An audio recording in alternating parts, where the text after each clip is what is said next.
اللہ تعالیٰ نے فرمایا ما كان محمد ابا احد من رجالكم ولكن رسول الله وخاتم النبيين وكان الله بكل شيء عليما، کہ نہیں ہے محمد صلی اللہ علیہ وسلم کسی مرد کے باپ، تم میں سے کسی آدمی کے باپ نہیں، والد نہیں، کیونکہ آپ کے بچے تقریباً وہ سب چھوٹی عمر میں فوت ہو گئے۔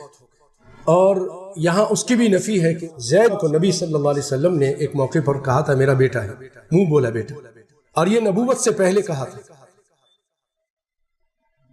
پھر اس کے بعد نبی بننے کے بعد اللہ تعالیٰ نے یہ آیتیں اتار دیں کہ آپ کسی کے بھی باپ نہیں ہیں، کسی مرد کے باپ نہیں ہیں۔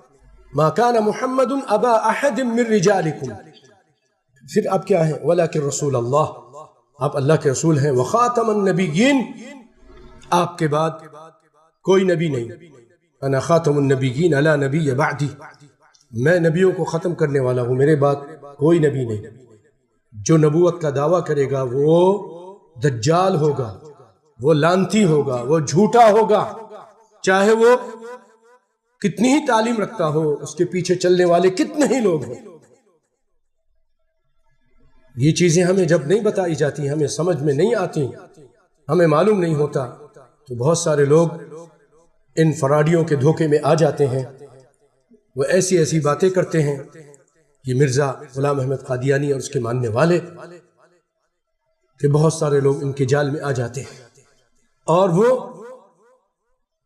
اس کو نبی ماننا شروع کر دیتے ہیں۔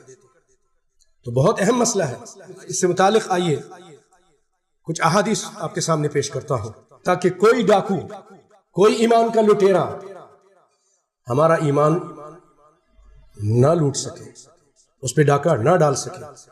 ابو ہریرہ رضی اللہ تعالیٰ عنہ روایت کرتے ہیں کہ نبی صلی اللہ علیہ وسلم فرمایا لا تقوم الساعہ، قیامت نہیں قائم ہوگی، حتی یبعث دجالون کذابون، یہاں تک کہ بھیجے جائیں گے دجال کذاب قریبا من 30 کے قریب دجال جھوٹے نبوت کا دعویٰ کرنے والے لوگ ہوں گے۔ کلہم یزعم انہ رسول اللہ، ہر ایک یہ گمان کرے گا کہ وہ اللہ کا رسول ہے۔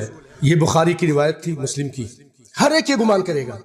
اور اس کے علاوہ ترمذی کی ایک روایت میں ہے وَأَنَا خَاتَمُ النَّبِيِّينَ لَا نَبِيَّ بَعْدِي، میں خاتم النبیین ہوں، میرے بعد کوئی نبی نہیں۔